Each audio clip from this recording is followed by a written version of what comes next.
pagi anak-anak.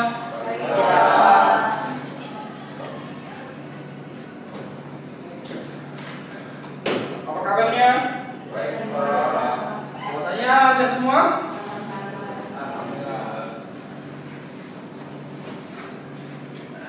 Baiklah, sebelum memulai pembelajaran pada pagi hari ini, Bapak minta kepada ketua kelas untuk memimpin doa. Baik, Pak. Untuk memulai pembelajaran kita pada hari ini, marilah kita berdoa bersama-sama. Berdoa, mulai. Berdoa, selesai. Nah, sebelum kita masuk ke pembelajaran kita pada pagi hari ini, Bapak ingin mengabsen dulu ya, siapa saja yang tidak hadir. Baiklah, yang pertama Abi Pratama. Saya, Pak. Yang kedua ada Dwi Setiawati Kultom. Keterangannya? Ahmad Suparmin. Hadir, Pak. Oke. Ahmad Noval. Nggak masuk ya? Keterangannya sakit Alfa. Arya Kurniawan. Ya, Pak. Diva Fadila. Faizul Barokah. M. Akmal Bukhari. M. Andre Juliandri. Sakit ya? M. Irfan Pratama. Terima. Muhammad Rajab Al-Fajri. Ya, Pak. Marwa Zahnalisa. Rega Mariana. Hadir, Pak. Sebentar, Pak, lagi ada kerjaan. Siapa yang belum dipanggil? Ya, Pak.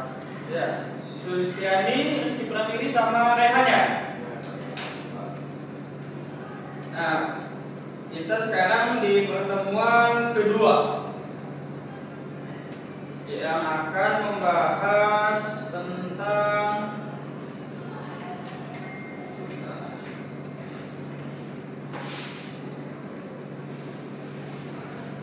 melakukan proses pengelasan sambungan nospiler. Pada pembelajaran pengelasan ini kita mempelajari pengelasan 1G dan 2G, yang dimana letaknya 1G berada di bawah tangan dan 2G posisinya horizontal. Tujuan pembelajaran kita pada pagi hari ini adalah agar para siswa dapat memahami proses pengelasan, agar pada saat praktek di bengkel nanti para siswa bisa mengikuti proses pengelasan sesuai prosedur yang ada. Sebentar ya.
Nah, sebelum masuk ke materi, Bapak ingin bertanya tentang pembelajaran kita pada pertemuan pertama kemarin yang mengenai K3.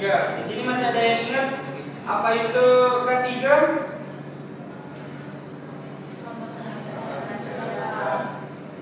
Apa saja APD yang digunakan pada saat pengelasan?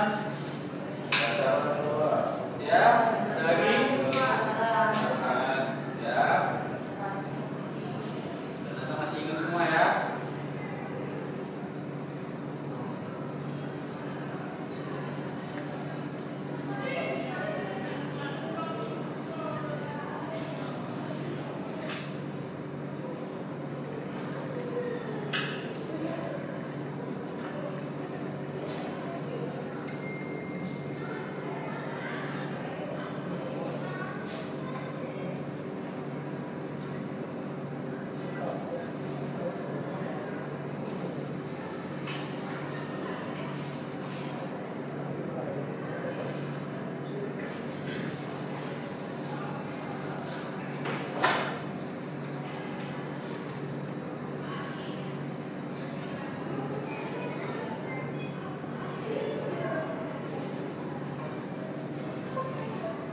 Nah, di sini bisa kita lihat yang kita akan pelajari sekarang adalah melakukan proses pengelasan sambungan aspirat.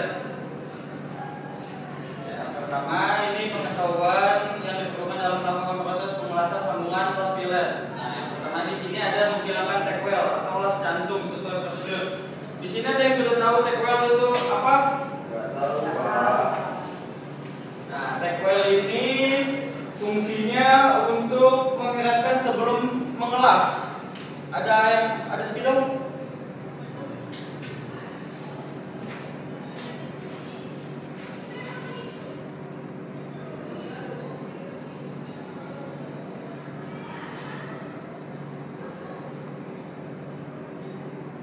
Nah, ini yang disebut tekwel. Jadi pada saat sebelum pengelasan, benda kerja tersebut itu dielas terlebih dahulu di ujungnya untuk mengeratkan agar pada saat pengelasan nanti benda kerja tidak mengalami distorsi atau perubahan bentuk benda.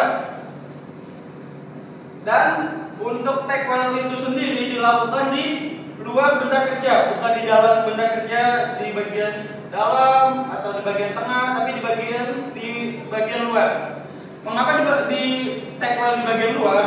Karena apabila di tekwel di bagian tengah atau di bagian dalam, hasil rasanya tidak bagus. Tapi pada saat di tekwel di luar, kita ingin menghilangkannya bisa dengan cara digerinda.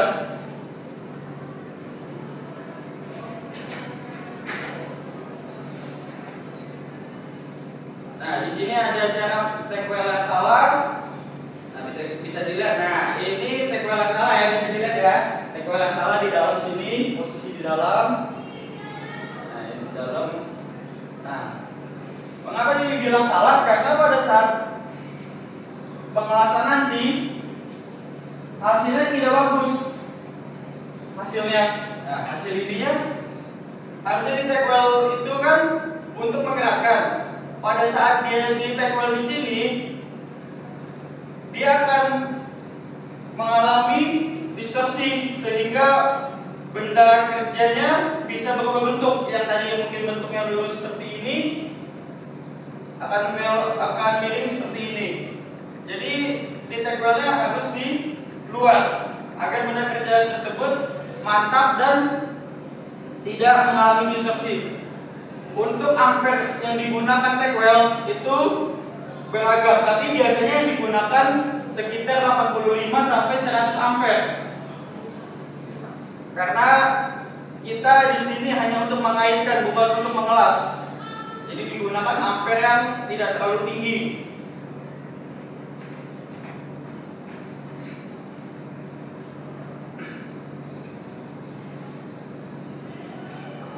Nah, bisa dilihat cara yang benar. Yang benar itu seperti ini, di luar benda kerja.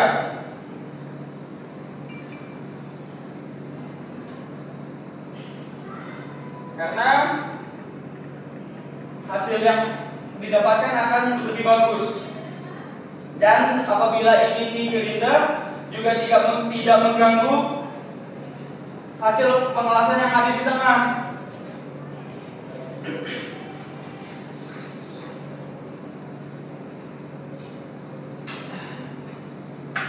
Nah, selanjutnya memastikan arah pergerakan las sesuai prosedur. Memastikan arah pengelasan las sesuai prosedur adalah di mana elektroda itu posisinya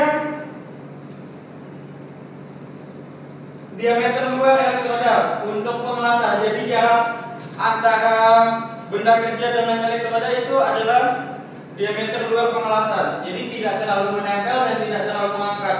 Apabila terlalu diangkat, maka api lasannya tersebut akan terlalu besar dan hasilnya tidak terlalu bagus. Dan apabila terlalu ditempelkan, api lasannya tidak menyala. Jadi rata-rata diameter elektroda.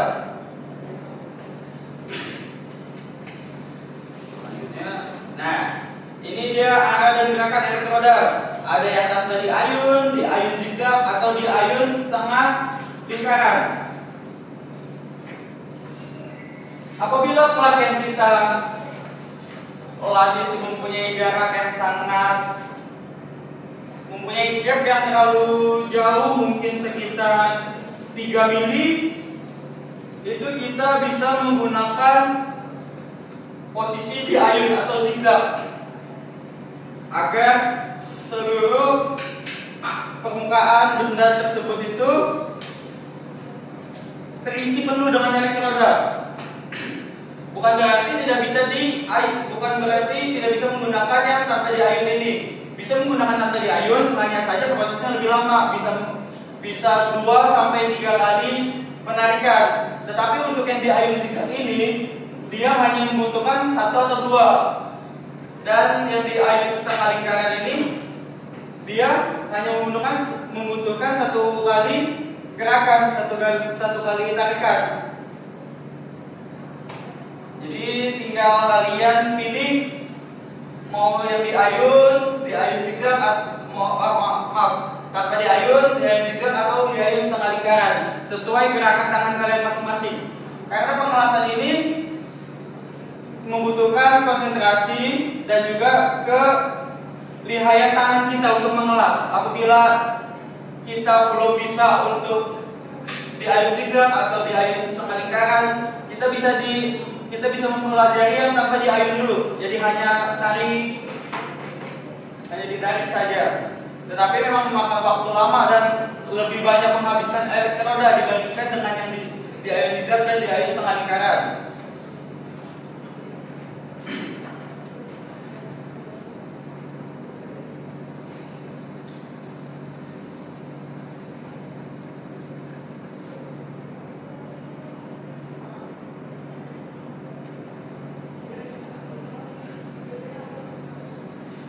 Yang kita pelajari saat ini las SMAW ya. Jadi untuk yang lainnya nanti.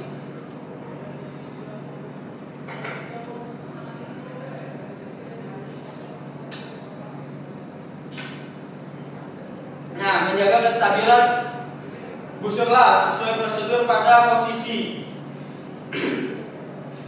Kualifikasinya di sini adalah las groove atau las kampu yang dilakukan dari plat ke plat. Dalam poros SMAW, elektroda terbungkus dengan flux. Selalu digunakan elektroda tersebut terbuat dari sebuah inti logam dan pembungkus flux. Nah, jadi untuk elektrodanya itu tersendiri, dia dibungkusi dengan lapisan yang namanya flux. Flux itu untuk menjaga agar inti yang ada di dalam flux tersebut tidak mudah kadaluarsa atau bisa digunakan dengan baik. Karena untuk elektroda tersendiri mereka mempunyai kadar kadaluarsa dan bisa dilihat apabila elektroda tersebut sudah mengalami yang namanya berjamur atau berwarna putih, itu tandanya elektroda tersebut tidak bisa digunakan. Dalam arti tidak bisa digunakan, hasil yang dilas tidak sempurna. Jadi elektroda tersendiri juga bisa kita lihat kualifikasinya untuk pengelasan. Nah, ini posisinya tidak terlalu tinggi, tidak terlalu menempel. Jadi rata-rata diameter inti elektroda bisa kita lihat di sini. Posisi tidak terlalu menempel dengan plat kerja dan tidak terlalu tinggi dengan benda kerja. Nah, di sini ini yang dibilang fluxnya itu di luar sini, dan dalam sini mata besi yang meleleh nanti pada saat dilas.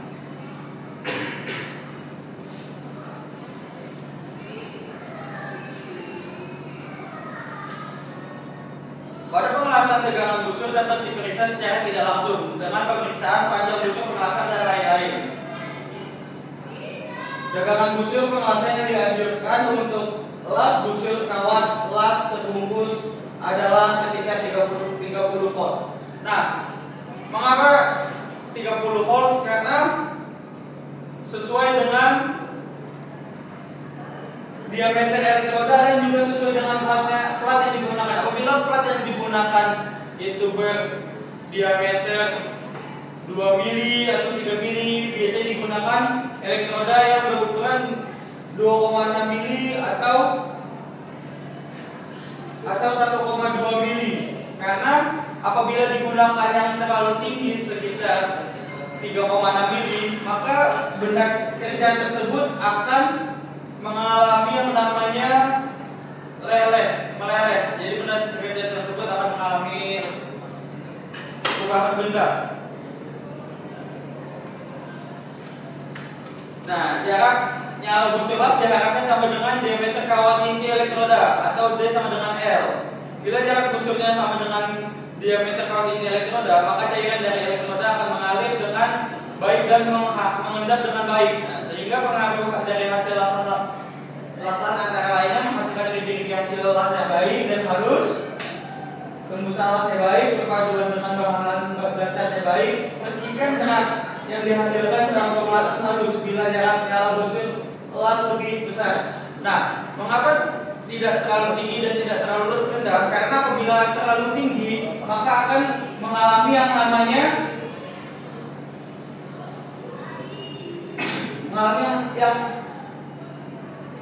akan mengalami seperti jerawat, bentol-bentol atau banyak bulutan di pinggiran benda kerja. Jadi yang harus dilakukan untuk menghasilkan rigi hasil las yang baik ya tadi tidak terlalu tinggi dan tidak terlalu rendah agar hasil lasannya baik dan mengalir dengan baik.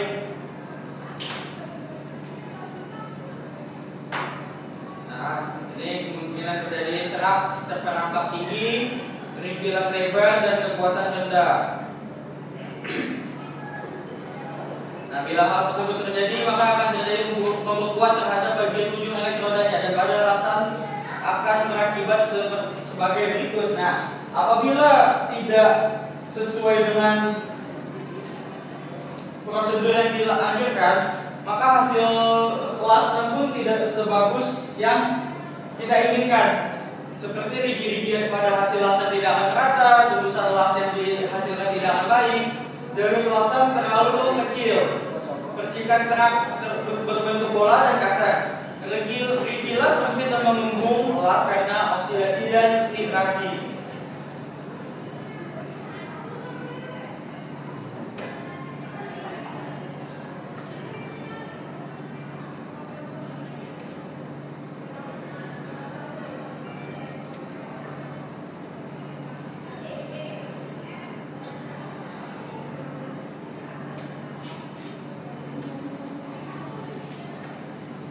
Nah, menjaga kestabilan sudut pengelasan sesuai prosedur pada posisi kualifikasi las filet.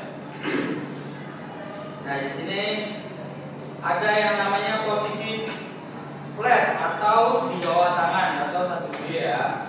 Jadi bisa kita lihat flat ini don't hand ya, don't hand. Ini posisi pada posisinya ini posisi 1F di mana benda kerja tersebut miring dengan kemiringan 45 derajat dan 45 sampai 90 derajat. Di sini kemiringannya 90 derajat dan posisi pemelasannya ya seperti ini. Jadi yang dilas itu bagian dalamnya. Dan yang tadi neck well-nya itu di luar sini neck well-nya. Nah, di bagian sini untuk neck well-nya. Untuk posisi elektroda itu sendiri berada di angka 70 sampai 85 derajat. Jadi tidak terlalu tinggi posisinya dan tidak terlalu rendah. Agar hasil yang didapatkan juga baik.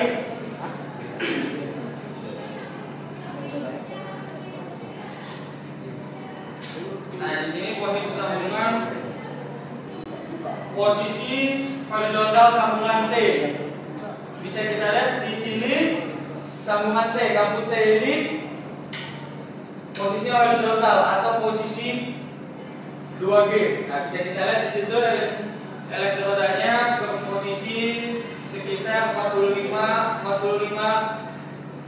derajat. Jalur 1. Mengapa ada jalur 1, jalur 2 dan jalur 3? Jalur 1 adalah lepas atau yang namanya surut pas. Jadi untuk penembusan. yang dimana digunakan elektroda berbeda lagi. Digunakan elektroda dengan kode 7018 dan elektroda tersebut harus di oven terlebih dahulu untuk menghasilkan hasil lasan yang bagus. Jalur kedua itu di bagian bawah. Jadi dari bawah bagian bawah sini.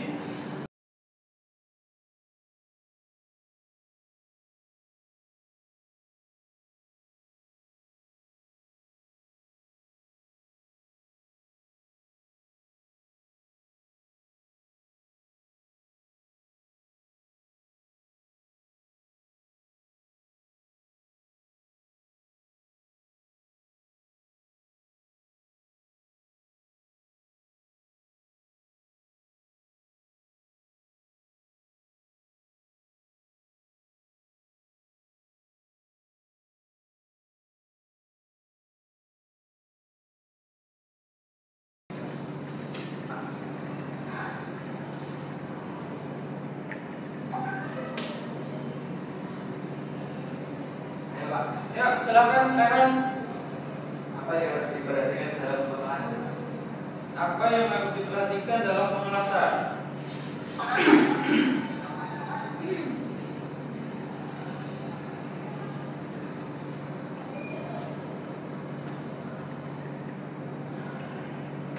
Nah, dalam pengelasan tersendiri yang perlu diperhatikan itu adalah kondisi permukaan bahan baku. Nah, kondisi permukaan bahan baku itu tersendiri bisa kita lihat apakah benda pekerjaan tersebut atau plat besi tersebut itu rata atau tidak sejajar. Yang kedua, tipe bahan baku yang akan digabung. Nah, tipe bahan baku itu tersendiri kita harus mengetahui bahan baku seperti apa yang akan kita gabung, atau aluminium atau plat sama plat ke plat. Jadi kita harus mengetahui tipe bahan baku yang akan kita gabung, yang ingin kita las. Yang ketiga, parameter pengelasan seperti tekanan pada suhu dan waktu pengelasan. Jadi pengelasan itu mempunyai waktu tersendiri. Untuk sebatang elektroda itu tersendiri, mereka bisa mengelas satu kali tarikan sampai 2 kali tarikan, tergantung dengan pergerakan tangan kita. Tidak terlalu lambat dan tidak terlalu cepat, karena apabila kita mengelasnya terlalu lambat, hasil lasan yang dihasilkan itu juga tidak terlalu bagus, karena banyak menggumpal cairan di dalam hasil lasan tersebut. Dan apabila kita mengelas dengan tarikan yang cepat, hasil lasannya juga tidak terlalu bagus, karena banyak yang berjarak atau banyak yang tidak terisi. Jadi ya, kira-kira kalian mungkin nanti bisa kita pelajari di bengkel pada saat kita praktek di pertemuan keempat nanti. Nah, yang terakhir, peralatan yang digunakan seperti elektroda atau solder. Nah, yang seperti tadi Bapak bilang, elektroda tersebut juga harus diperhatikan apakah dia layak digunakan atau tidak. Apabila tidak layak digunakan, segera diganti. Karena jika masih dipaksakan untuk digunakan, hasilnya tidak sesuai dengan yang kita harapkan. Ada lagi yang ingin bertanya?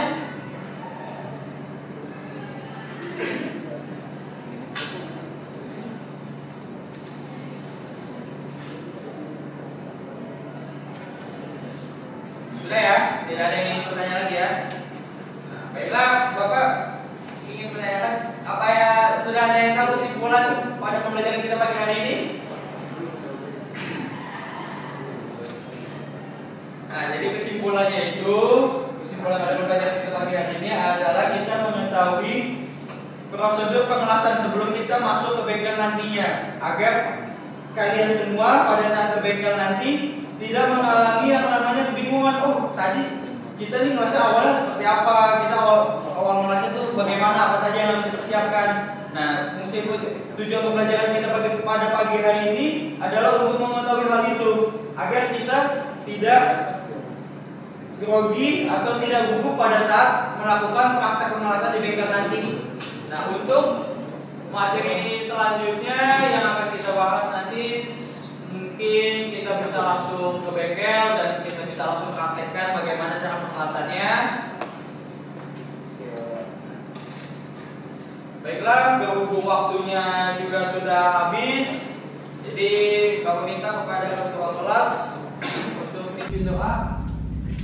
Baiklah, teman ini bulan kita hari ini, marilah kita berdoa. Berdoa mulai. Berdoa selesai. Baiklah Bapak